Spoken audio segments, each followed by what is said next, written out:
hvert fald blevet noget rundhovedet. Hun er ræd for at blive smittet med noget som helst, i hvert fald med covid-19. Så det er klart, at han er bekymret, og hvad gør bekymrede russiske ledere altid har gjort det? De opsøger en klog kone.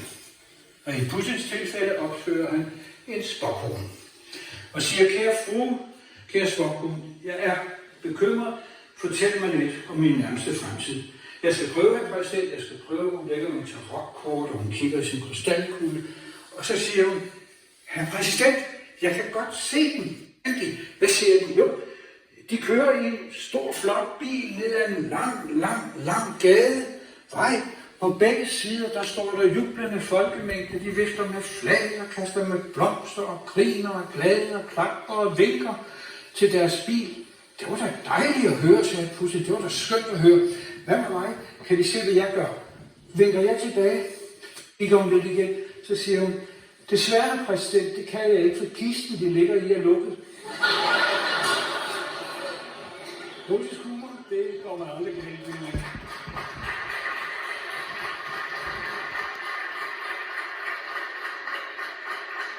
Tusind tak.